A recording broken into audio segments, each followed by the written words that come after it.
Nah, topik selanjutnya yang akan kita diskusikan adalah mengenai bangunan dan fasilitas.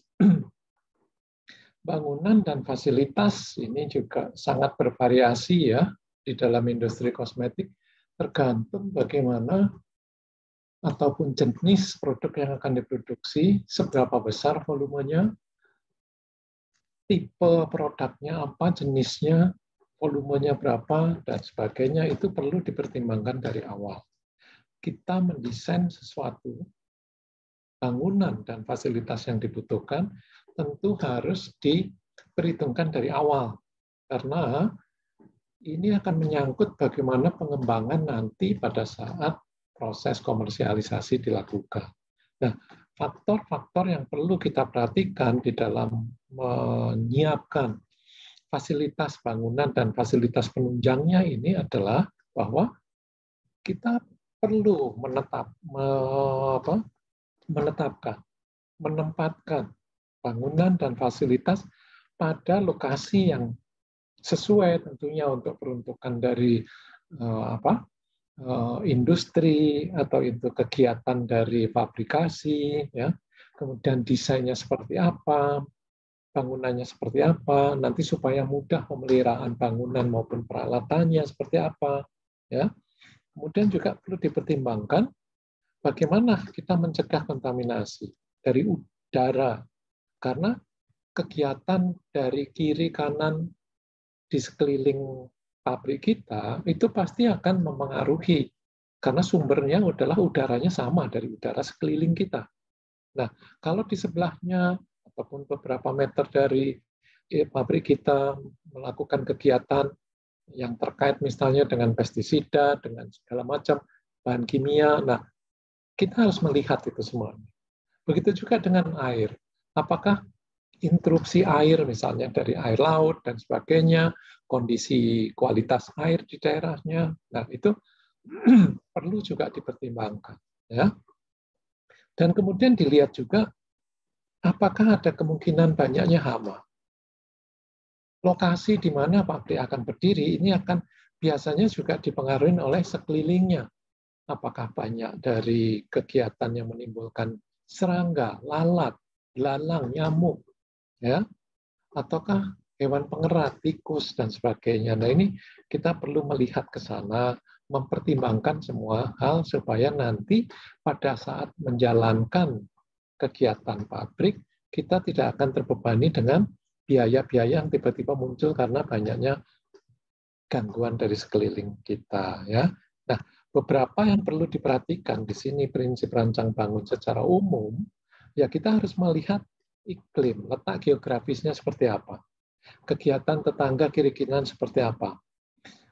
Apakah ada industri yang membuat jenis produk yang relatif potensi bahan bakunya lebih bukan cuma beracun tapi menimbulkan kontaminasi. Dan apakah bisa memberikan dampak pada produk yang kita buat, ya. Kemudian limbah, bagaimana pengolahan limbah itu akan kita lakukan. Polusi udara, kebisingan, apakah limbah itu juga dari pembuangan, tempat pembuangan sampah domestik, ini akan menimbulkan lalat, hewan pengerat, nyamuk, ya. Kemudian infrastruktur seperti apa, listrik, air, ya. Nah, ini perlu dipertimbangkan semuanya. Nah, di sini kenapa ini bangunan dan fasilitas itu kita perhatikan, karena bangunan fasilitas ini harus menjamin bahwa perlindungan terhadap produk yang kita buat itu akan dapat dihindarkan sekecil mungkin, ya. Dan kegiatan di sekeliling kita itu tidak menimbulkan debu, karena debu itu tidak kelihatan juga.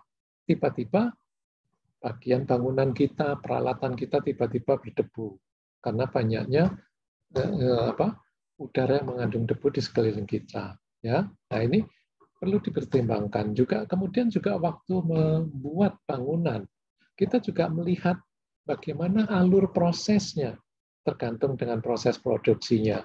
Alurnya bagaimana, sehingga tidak terjadi persilangan gerakan yang bisa menimbulkan kemungkinan yang tidak perlu karena adanya mix up atau campur baur. Jadi prosesnya diatur, ruangannya diatur sedemikian rupa supaya bisa menimbulkan alur proses yang terkendali. Nah, itu akan menjadi lebih memudahkan kita dalam merawat, dalam membersihkan, ataupun nantinya adalah biaya yang timbul karena kegiatan perawatan pembersihan tersebut. Ya. Kemudian konstruksi bangunannya seperti apa? Kemudahan untuk disanitasi dari dindingnya, ya, dari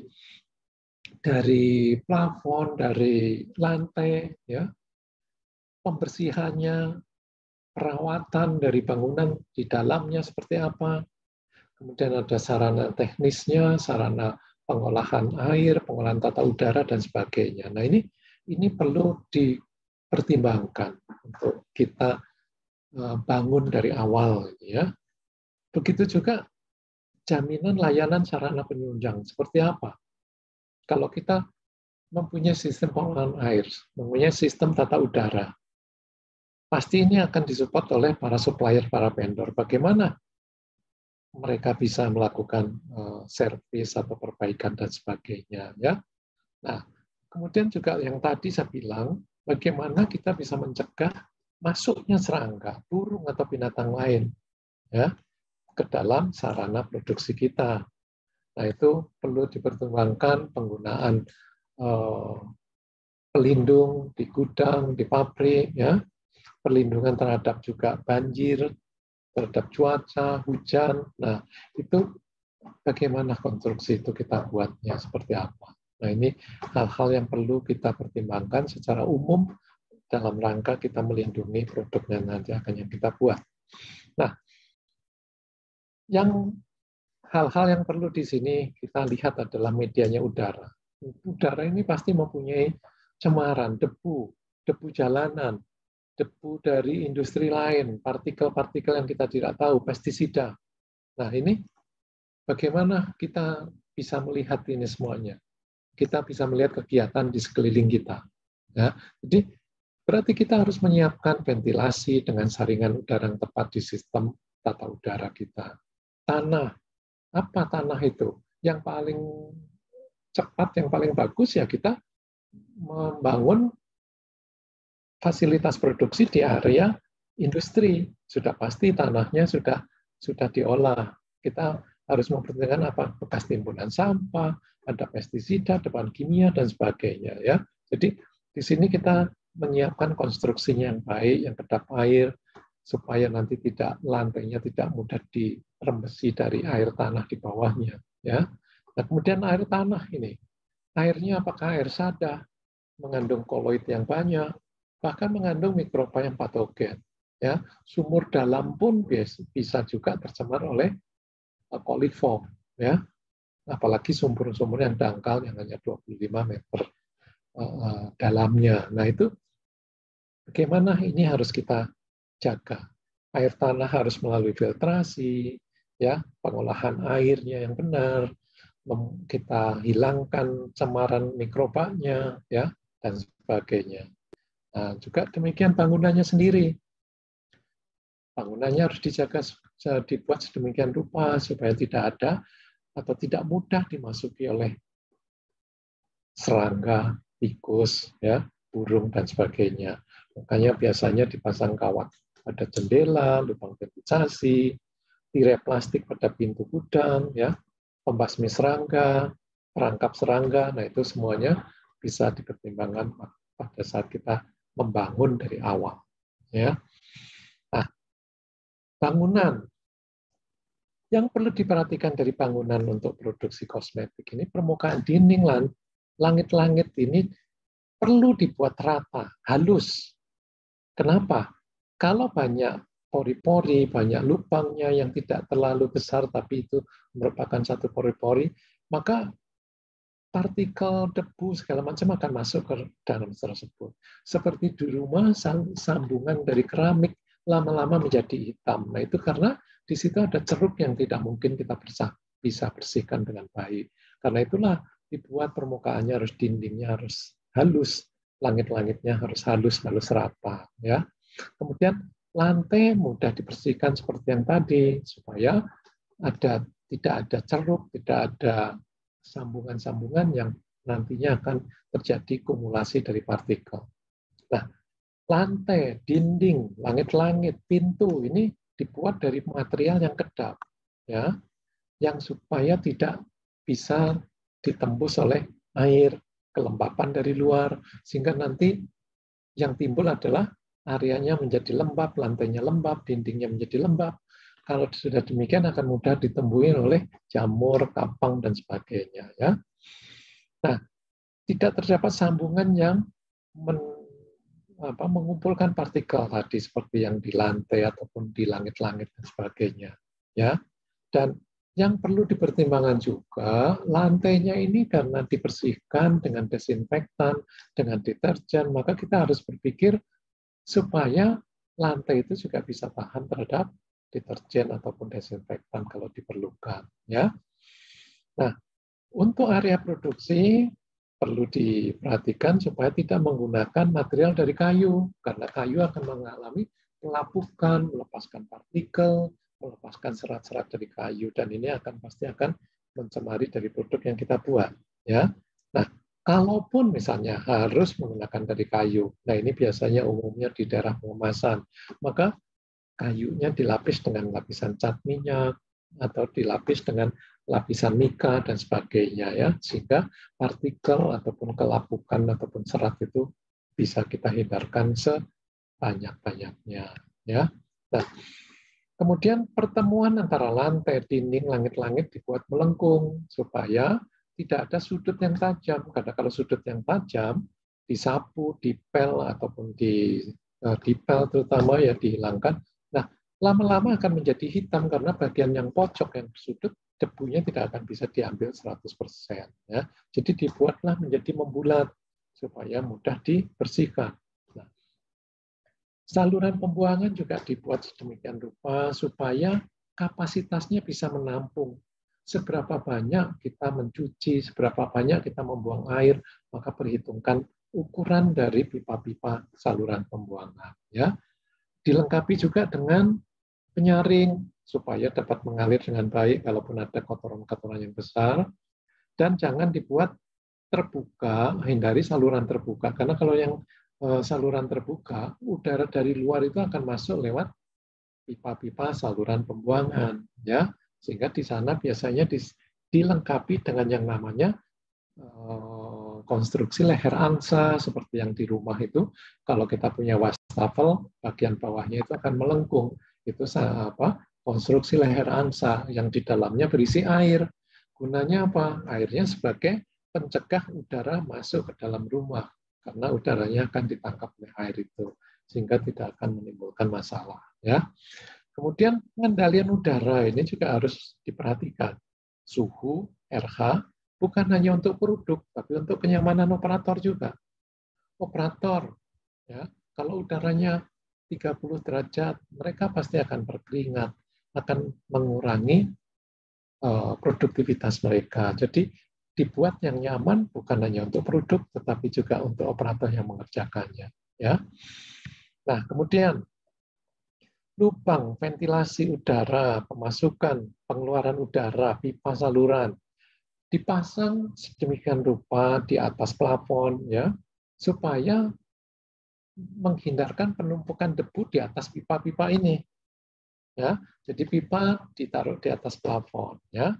Instalasi saluran udara pipa di atas plafon atau diberikan kalaupun harus terpaksa keluar harus diberikan jarak yang cukup dari dinding sehingga bisa dibersihkan dengan baik. Karena apapun yang terjadi, kegiatan produksi pasti akan menghasilkan debu dan debu itu pasti akan menempel di pipa, permukaan pipa, dan itu yang perlu harus dibersihkan. Ya. Kemudian ventilasi udara juga diatur sedemikian rupa supaya pertukaran udara ini bisa baik. Udara di dalam ruangan yang terkontaminasi dengan debu, dengan gas, dan sebagainya, juga oksigennya berkurang, ini bisa digantikan dengan udara yang baru. Sehingga ventilasi udara diatur supaya bisa terjadi sirkulasi udara yang baik. Ya. Tapi ventilasi ini juga harus dibuat sedemikian rupa, dilengkapi dengan penyaring supaya tidak ada debu, tidak ada serangga yang masuk ke dalam ruangan produksi. Ya. Nah, kecuali kalau untuk ruangan produksi sediaan bayi dan sediaan mata, ini harus benar-benar menggunakan alat pengendali udara yang dilengkapi dengan filter yang sesuai, yang bisa menghilangkan cemaran yang dipersyaratkan untuk produk bayi dan sediaan sekitar mata itu, cemaran terhadap partikel ataupun terhadap mikrobanya. Ya, nah, di sini perlu diperhatikan juga pengatur suhu dan kelembapan, karena kelembapan yang tinggi, suhu yang tinggi disertai dengan kelembapan yang tinggi, otomatis dia akan menjadi habitat yang bagus untuk mikroba tumbuh, jamur, kapang tumbuh. Suhunya 30 derajat, kelembapannya 90%. Nah, ini uap air di udara dan suhunya hangat. Maka sama saja kita menumbuhkan jamur ataupun kapang dan berkembang biaknya mikroba dengan baik di sana. Ya. Jadi di sini perlu diperhatikan. Nah, kemudian juga perlu dilengkapi dengan dust collector. Kalau kita mengolah material yang menimbulkan partikel yang banyak, mencampurkan serbuk-serbuk yang kering, dan serbuknya pasti akan ada debu-debu yang berterbangan. Maka perlu ditambahkan dust collector untuk menghisap debu-debu ini, supaya tidak mencemari produk yang lain, atau tanpa sengaja juga terhirup oleh karyawan ataupun melekat di badan, di baju karyawan, sehingga nanti akan pindah kalau karyawannya pergi ke ruangan yang lain. Ya. Nah, itu perlu dilihat untuk itu. Nah, bagaimana pemasangan dari pipa dan alat-alat yang lain? Pipa, fitting lampu, saluran ventilasi. Nah, ini di sini harus dipasang rata dengan dinding, rata dengan langit-langit, supaya tidak ada ceruk-ceruk, supaya tidak ada hal-hal yang bisa menimbulkan kumulasi debu di sana. Nah, karena dengan mengatur ini dengan baik, maka kita tidak perlu menghabiskan waktu untuk membersihkan sesuatu yang sebetulnya tidak perlu. Jadi kalau itu diatur benar, rata dengan dinding, dengan plafon, maka kemungkinan terjadinya penumpukan debu akan menjadi sangat kecil, sehingga akan mengurangi juga, bisa membuat efektif cleanernya, karena di situ pembersihannya secara berkala, tidak perlu harus setiap kali dibersihkan, karena memang desainnya sudah bagus. Ya. Kemudian pemasangan lampu di area pengolahan dan pengemasan ini juga rata dengan langit-langit, supaya tidak ada udara dari luar yang menembus ke dalam lewat celah-celah dari lampu. Itu juga termasuk nanti pembersihannya, karena debu itu tidak kelihatan kembali lagi dan dia akan bisa menerobos lewat di sana. Ya. Begitu juga stop kontak listrik dibuat menjadi rata, karena lama-lama permukaan stop kontak, steker itu pasti semuanya akan kena debu. Seperti hanya di rumah kan, lama-lama permukaan stop kontak ataupun saklar itu semuanya pasti akan berdebu, akan menjadi lebih hitam karena banyak debu akan di sana. Nah, begitu juga kabel listrik untuk mesin pengolahan dari sumber listrik di atas langit-langit atau koridor yang berasal dari ruang pengolahan itu diatur sedemikian rupa di atas plafon atau dimasukkan ke dalam rumah pipa yang dibuat menempel ke plafon dengan baik dan disil dengan baik supaya tidak terjadi penumpukan debu juga di daerah tersebut. Nah, kemudian bangunan untuk pengolahan seperti apa? Bangunan pengolahan kosmetik ini yang mengandung bahan yang tidak berbahaya dan kosmetik dapat menggunakan bahan sarana yang sama dengan PKRT. Ya. Bahan yang digunakan untuk pembekalan kesehatan rumah tangga tidak dilarang, dan kosmetik, nah ini bisa menjadi satu di daerah yang sama. Misalnya cairan pembersih perawatan bayi. Asalkan dilakukan pembersihan dan perawatan yang teratur supaya tidak terjadi campur baur itu. Juga dilakukan yang namanya perawatan bangunan yang baik terhadap bangunan dinding, lantai, langit-langit dan sebagainya. Ya, setiap kali dilakukan jadwal pembersihan bangunan supaya tetap terjaga kondisi kebersihannya. Nah, kemudian untuk mencegah adanya kontaminasi silang, maka sesuai dengan keperluan bisa diberikan garis pembatas kalau hanya sekedar pengemasan. Tirai plastik kalau lebih tinggi lagi, kalau cemarannya lebih banyak, ataupun penyekat, ya, yang terbuat dari tali atau fleksibel, penyekat fleksibel atau seperti apa. Nah, tergantung dari jenis cemarannya seperti apa, seberapa banyak cemarannya, maka risiko dari cemaran tersebut maka perlu dikasih pembatas yang benar. Ya, di sini juga berlaku juga untuk bahan baku atau bahan kemas area yang ditolak dan area karantina. Itu adalah area-area tertentu yang disiapkan untuk menyimpan material-material yang ditolak, material yang dipisahkan kalau belum dilakukan kodifikasi, ataupun yang tidak memenuhi syarat selama proses pengemasan dan sebagainya. Nah, itu perlu dilengkapi, perlu diletakkan pada area tertentu yang diberikan penyekat. Ya. Nah, kemudian juga dust collector ini yang tadi. Dust collector umumnya diletakkan di ruangan-ruangan yang menimbulkan debu yang banyak. Umumnya di area pengolahan, apalagi pengolahan produk-produk kering. Ini dust collectornya dibuat yang sedemikian rupa.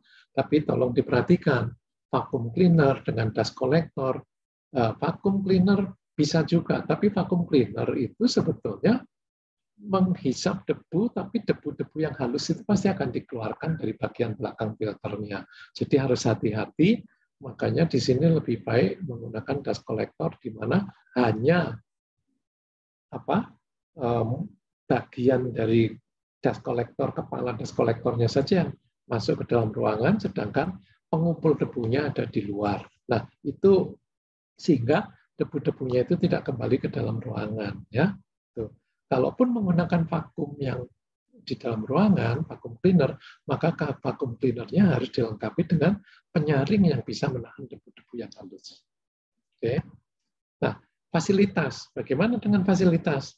Nah, fasilitas di daerah produksi ini harus diatur sesuai dengan alur barang, alur proses produksi, alur personel. Nah, ini perlu dirancang dari awal kalau kita membangun bangunan dengan semua fasilitasnya. Supaya alur barang itu dari gudang mengalir dengan baik. Orang masuk ke ruang ganti baju dan masuk ke ruang produksi dengan baik. Tidak saling berseliweran, bertabrakan, segala macam. Ya, karena di sini akan menimbulkan debu dan menimbulkan masalah pembersihan, sehingga prosesnya tidak akan efisien. Ya. Nah, perlu diperhatikan juga untuk menyediakan tempat ganti baju, ganti pakaian, ya. Untuk masuk ke ruang produksi, maka semua karyawan berganti baju untuk bekerja di ruang produksi, ya. Dilengkapi dengan locker untuk menyimpan barang-barang pribadi. Nah, toilet ini juga perlu disiapkan yang terpisah dari ruang produksi. Jangan memasang toilet langsung berhubungan dengan ruang produksi, ya. Nah, ini jangan langsung berhubungan, tapi lewat ruang ganti baju. Dengan begitu akan bisa menghindarkan kontaminasi partikel dari toilet ke ruang produksi secara langsung. Ya. Begitu juga tempat cuci tangan, dilengkapi dengan sabun, alat pengering, kertas yang sesuai supaya tidak menimbulkan cemaran lebih lanjut. Ya. Dan yang paling harus diperhatikan, area produksi adalah area produksi. Jangan dipakai untuk, tidak boleh dipakai untuk menjadi tempat yang bisa dimasuki untuk memasuki ruangan yang lain. Misalnya masuk ke gudang lewat area produksi. Nah, ini jangan sampai dibuat sedemikian rupa. Ya. Nah, kemudian di dalam ruang produksi tergantung pada jumlah ruang produksinya seberapa banyak, tergantung jenis produk, tergantung volume yang akan diproduksi, dibuatlah koridor yang baik. Koridor ini adalah untuk masuk ke ruangan-ruangan lain di area produksi, bukan untuk memasuki ruangan yang lain selain ruang produksi, ya, bukan untuk masuk gudang, masuk lab dan sebagainya, tapi masuk pindah ke ruang produksi dari ruang ganti baju. Nah, di sini juga perlu diperhatikan tersedianya area atau ruang yang memadai untuk area penerimaan bahan baku, bahan pengemas. ruang untuk mengambil sampel bahan baku, sampel bahan kemas. Ya, kemudian disediakan juga ruang area karantina bahan baku, bahan kemas, penyimpanan barang datang dan karantinanya. Nah, ruangan penyimpanan bahan awal dan bahan kemas ini kemudian bisa dilakukan nanti kalau yang lebih maju, industrinya lebih besar, bisa dilakukan secara fisik. Tempat penyimpanannya bisa pemisahannya dilakukan menurut area pembagian ruang menyimpan barang yang sudah diluluskan, barang yang masih karantina, ataupun barang yang lain. Itu bisa dilakukan secara fisik, ataupun bisa dilakukan menggunakan sistem komputer yang dilengkapi dengan barcode reader dan sebagainya. Nah, itu bisa. Asalkan kalau kita menggunakan sistem komputernya divalidasi. Ya. Kemudian juga disediakan ruang penimbangan, ruang penyerahan, ruang pencampuran atau pengolahan, ya. Kemudian ruang penyimpanan produk antara, dan juga ada ruang pengemasan primer, ruang pengemasan sekunder. Nah, ruang pencampuran ataupun ruang penyimpanan produk ruahan itu harus didesain sedemikian rupa dari awal supaya nanti kita bisa memperkirakan seberapa banyak sih produk-produk yang akan disimpan sebelum dikemas. Apakah akan disimpannya 2 hari, 3 hari, 4 hari. Nah, itu pasti akan menimbulkan masalah kalau kita tidak mempunyai ruang penyimpanan produk antara ini. Jadi, desain kembali lagi dari awal harus baik supaya kita tidak mengalami kesulitan di dalam proses sehari-harinya. Ya. Nah, kemudian ruang antara ruang atau area karantina untuk produk jadi sebelum produk dinyatakan lulus. Nah, ini bisa dilakukan menggunakan sistem sekat, ya, di daerah gudang, atau menggunakan sistem komputerisasi, tergantung seberapa besar ataupun seberapa modern dari pabrik yang kita miliki. Ya. Nah, kalaupun gudang produk jadi, ada ruangan produksi produk jadi, tempat bongkar muat, ya. Kalau ada laboratorium dibuat secara terpisah, ya, dari area produksi. Bangunannya bisa saja sama, tapi jelas terpisah. Keluar masuk lab dan masuk produksi juga terpisah. Nah, itu masih memungkinkan dibuat seperti itu, ya. Begitu juga di dalam ruangan bangunan produksi, bangunan lab itu tersedia ruangan untuk mencuci peralatan. Ya. Begitu juga ruang atau area menyimpan alat-alat yang sudah bersih. Jangan menyatukan ruangan dalam satu ruangan, di situ ada rak-rak untuk menyimpan peralatan bersih, dan di sampingnya ada peralatan yang masih kotor yang menunggu untuk dicuci. Nah, ini debunya pasti akan menempel pada alat-alat yang bersih. Nah, itu yang perlu kita hindarkan. Ya. Hal lain lagi yang kita perlu perhatikan adalah area penyimpanan perlu mempunyai ukuran yang memadai, penerangan yang sesuai, ya. Perlengkapannya juga sedemikian rupa, ya. Apakah perlu forklift, perlu segala macam, ini perlu diperhitungkan, ya. Dan perlu memisahkan kelompok bahan produk yang berstatus karantina kalau kita memisahkannya secara fisik. Ya. Kembali lagi nih kalau secara fisik kita penyimpanan area karantina dan yang sudah diluluskan. Nah, atau menggunakan sistem komputer itu tadi. Kemudian juga tersedia area khusus dan terpisah untuk menyimpan bahan mudah terbakar, bahan yang beracun, bahan yang ditolak, bahan yang ditarik dari peredaran dan produk kembalian. Kalau ini harus disediakan ruang yang terpisah.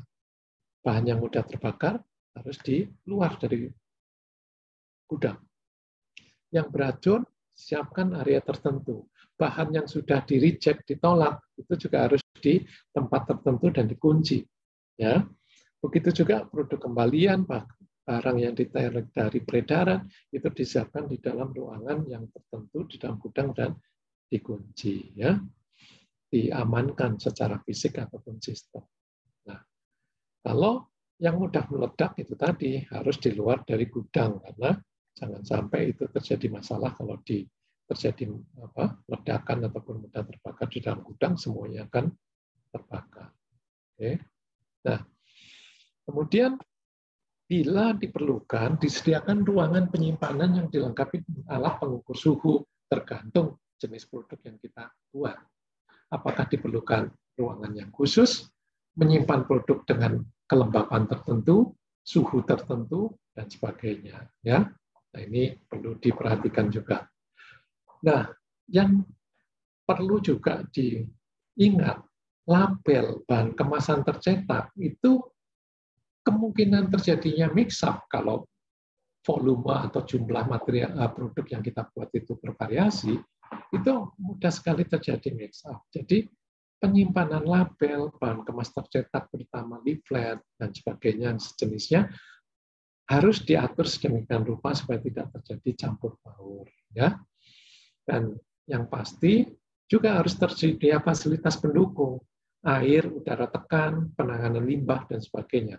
Juga sistem pengolahan tata udara kalau industri kita cukup besar, ya itu perlu ada sarana untuk AHU dan sebagainya, ya. Oke. Nah, sarana pendukung yang perlu diperhatikan di sini adalah ruang istirahat kantin, ruang ganti pakaian dengan kelengkapannya, bengkel servis perawatan, workshop ini terpisah dari area produksi. Di dalam area produksi mungkin ada bengkel bersih istilahnya yang bisa menangani kerusakan-kerusakan kecil yang ada di mesin atau peralatan produksi. Tapi jangan melakukan pekerjaan yang menimbulkan partikel, pengeboran, pemotongan dan sebagainya, ya itu yang ada di luar. Untuk merawat mesin dan sebagainya, mesin-mesin yang besar itu sebaiknya dibawa ke luar. Nah, kemudian sarana penunjang kritis itu juga perlu, HVAC, air, kompresor, uap, energi listrik untuk backup, ya. Nah itu dibuat di dalam bangunan yang tersendiri. Oke. Nah, catatan hal yang perlu diperhatikan di sini sebelum melakukan kita membangun sarana produksi dan fasilitas, yang harus diperhatikan adalah minimal 3 ini. Kajian alur proses, spesifikasi produk, spesifikasi kebutuhan pengguna. Kajian alur proses itu adalah proses produksinya seperti apa, alur proses manusianya seperti apa, gerakannya dari masuk ke dalam sampai ke dalam produksinya, alur proses barang, alur proses produksinya seperti apa, dan spesifikasi produknya, apakah cairan, apakah setengah padat, apakah penyimpanannya, pembuatannya perlu sarana suhu yang khusus, kelembapan yang khusus, dan sebagainya. Ya, itu tergantung pada spesifikasi kebutuhan penggunanya. Nah, itulah hal-hal yang perlu diperhatikan di dalam kita menetapkan bangunan dan fasilitas-fasilitas yang perlu di dalam industri kosmetik. Tergantung pada jenis produksi yang kita buat, volumenya seberapa banyak, dan seperti apa produknya itu yang dibutuhkan.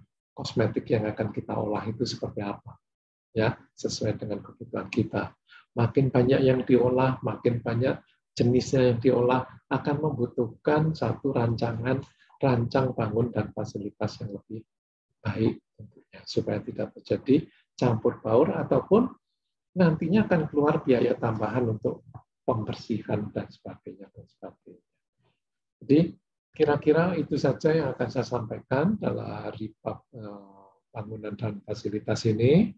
Semoga bisa memberikan wawasan lebih lanjut sedikit mengenai hal-hal yang terkait dengan bangunan dan fasilitas.